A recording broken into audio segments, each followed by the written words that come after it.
And now for the panel. So please, the other lecturers are welcome up to the stage. And the students and other guests, prepare your questions or comments or just remarks of any kind. And we have some microphones, I think,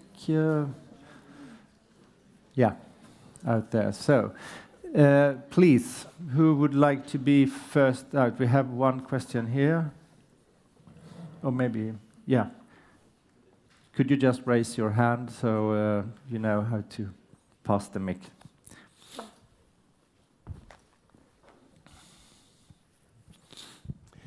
I was thinking first of this, you arriving in Boden and wondering what's happening in Sweden. I was thinking if you were going 70 years back, you would find a lot of people that didn't live in cities. So they're rather displaced in a city. And that, I think, is in a way relevant. But the change in Sweden was fairly peaceful. Nobody forced people from the countryside into the cities. But they are still displaced in a way. So in a sort of hidden temporariness in the city. Maybe that could be something for you to carry on. Yeah, I don't know. Would you like to comment? Yes. Yeah. I mean, one major. Yes.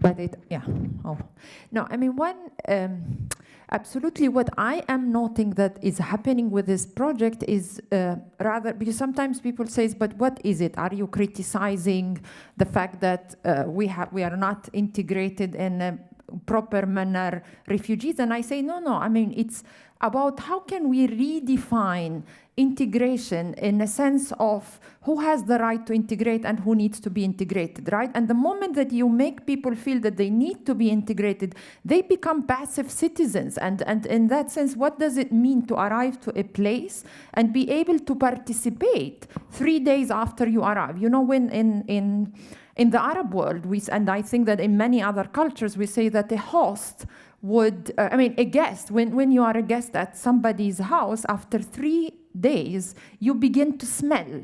No, I mean, to smell bad, and in the sense of, and what does it mean actually to be required to live for eternity as a guest, and how much you will be smelling, right? In which way, is there a way for us to be active immediately? And in that sense, I think what this project is trying to do, returning to your comment, is how can we understand it as a common urgency rather than it is about Swedes or migrants? Because nobody can negate today that hospitality is a major urgency in Sweden, among Swedes. I mean, in that sense, what does it mean? Why a private house is completely closed? Where is the public life taking place? It is only in the plazas, or where are collectivities in Sweden today? And how can we understand back hospitality? I mean, the moment that people left and they become displaced, that the thing is what I feel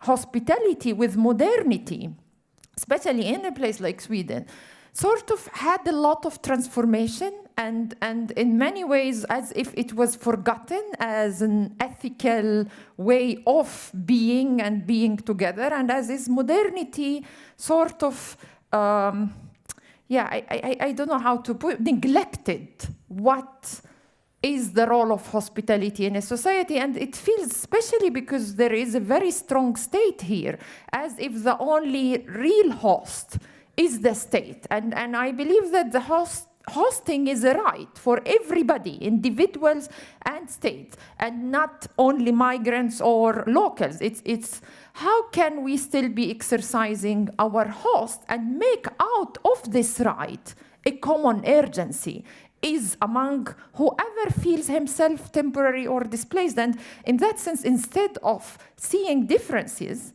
we can again see how to create common ground and common urgencies and common practice together. And I feel that hospitality in Sweden today has this potentiality if we would understand it in a proper manner as a way to come together rather than a way to be separated and who is the host and who is the guest, right? So I don't know if I answered you, but I guess, yeah, it is where common urgencies come among many temporariness conditions and many displacements. Yeah. Thank you. The next question. I'm sure you have some comments or questions. Okay, PJ. I can ask questions all the time. Thanks for a fantastic morning.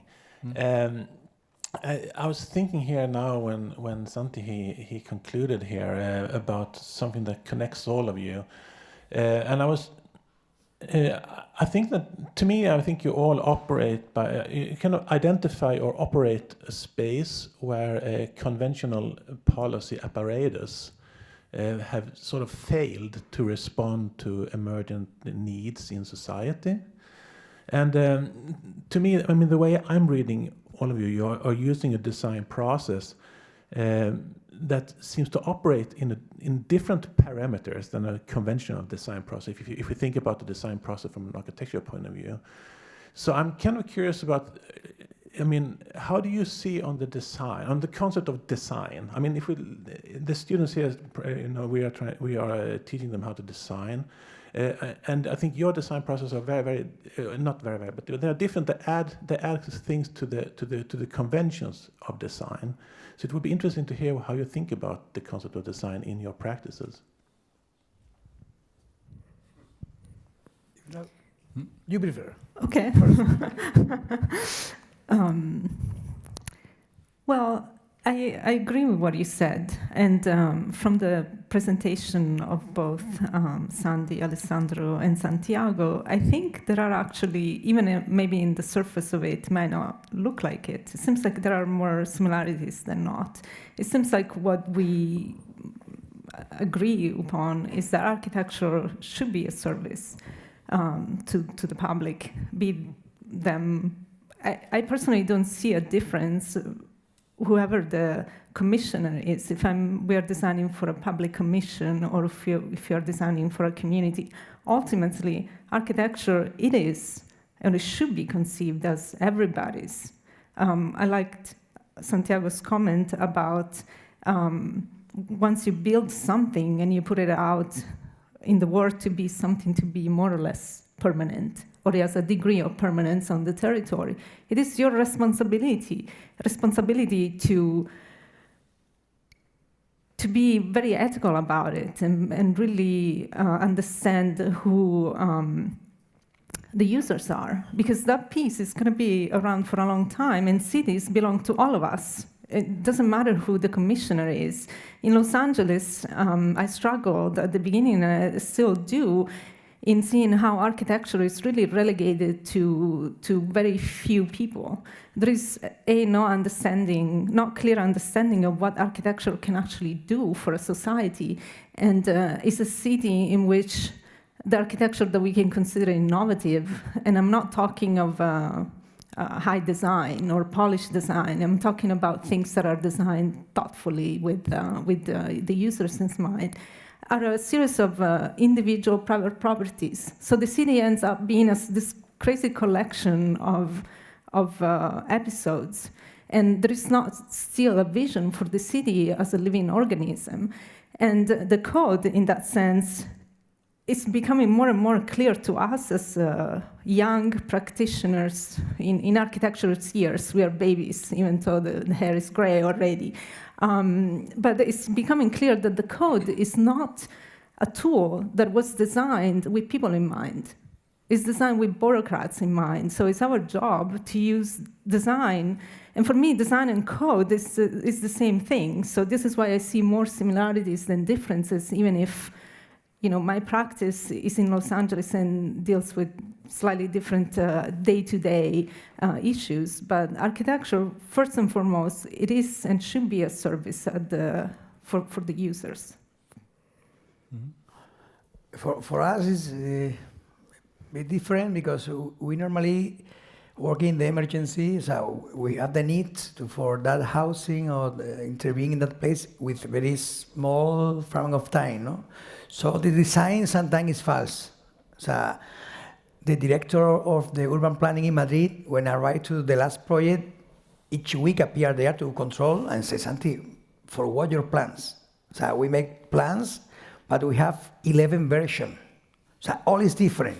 In the project before, the same, appear the project there, and then it's here, and then it's two levels, and then, because we need to reuse material, because normally our budget is very small, so we never say, we want to have a glass, yellow glass. No, it's a glass we have. It's black, fuck you.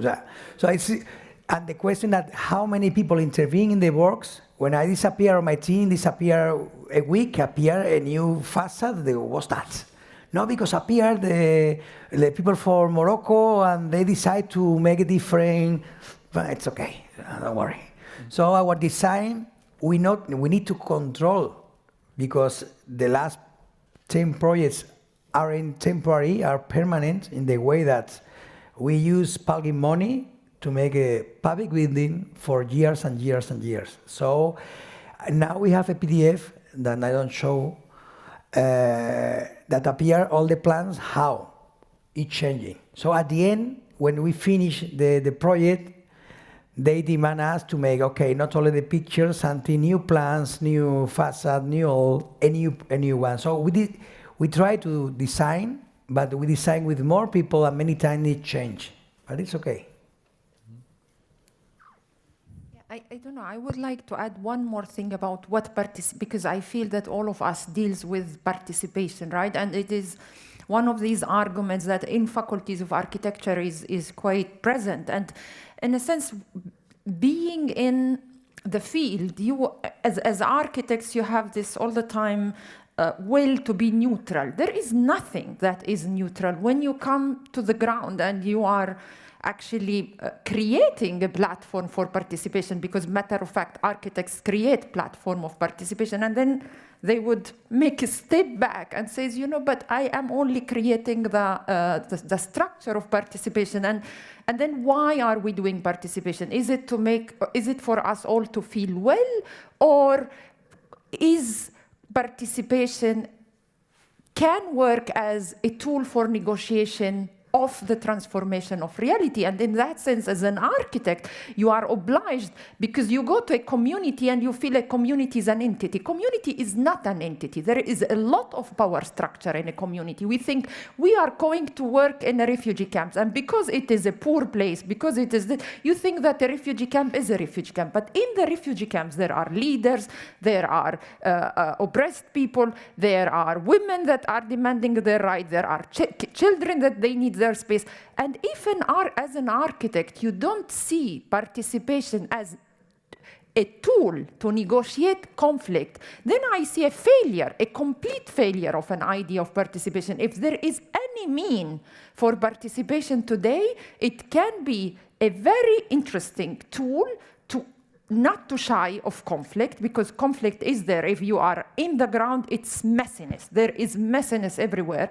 And it's not about us loving each other. It's about us deciding that it's time to transform the world. We are working on the ground, and we need to deal with this. And if we take the concept of participation in architecture, in that sense, I guess we have great potential, but we should not be shying from creating and navigating conflict. I guess this is what we sort of feel, I feel we share. There is a question there. Yeah. Thank you. Yep. I have a question for Santiago. Yes. Maybe you've already mentioned this, but where do you get your budgets from for your projects? Sometimes the groups, so the people who invite us, they look for money making parties or using a budget from the city for other things. The last time is because it's the city that they are demanding us, and they pay to be a social center. When we made the classroom, I show it, it was the director who take money for the day-by-day life of the school, never ask for more money for that process. Sometimes when you arrive to demand to make a school, it's happening in the dining room, where we appear say, okay, Santi, we love the project. The city in Sevilla say, we love the project, but we can't give money to build, because it's the regional government who must pay the new schools. But they say no.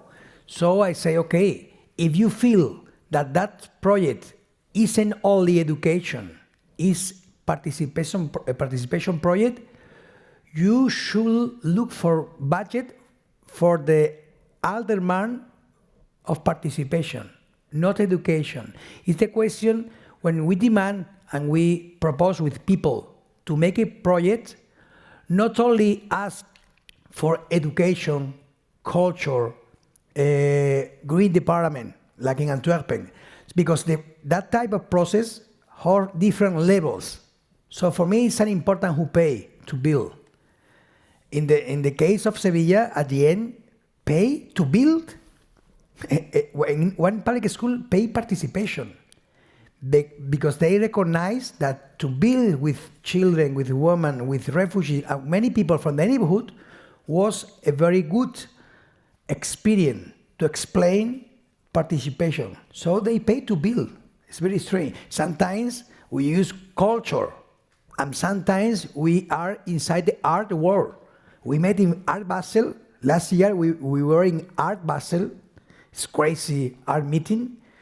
And now we have a structure that appears in Madrid. We have 200,000 who pay art, and then we took all the material and say bye-bye. And now all that material are in Sevilla. So it's the red structure. It's paid for Art Basel. Better know. For me, it's important. It's the day we have material in Granada or Madrid, so we move the material. Sometimes appear the city of Barcelona.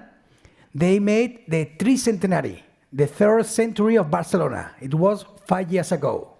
And they invited to Peter Cook, I know Crafton, Urbanus, El Stupid Willenburg and company, to make installation, beautiful installation, 500,000 each one. Very important architects. Then I took the public contract with Benedetta Tagliabue. You know Benedetta, was from Italy, very elegant woman, architects, and she was the foundation, Enrique Miralles Foundation, who moved all that process. But I checked the contract, and the city of Barcelona obligates, say to the foundation, say, okay, when you finish all the installation, you like garbage. So I make a new contract with Benedetta, and then I took nearly 1 million of euros in materials. And we decided to move in different schools in Catalonia, not in Barcelona. So the city from Barcelona called me, Santi, you are using material who pay Barcelona city to Tarragona, to Mataró. To digo, yes, we are making, yes. But you can't because it's money from Barcelona. Digo, fuck you. Because I have your contract and you say it was for garbage. So the next make better. So we are looking money for different ways. But sometimes, of course, we demand to the cities and to the government to pay, of course. But we are poor, don't worry.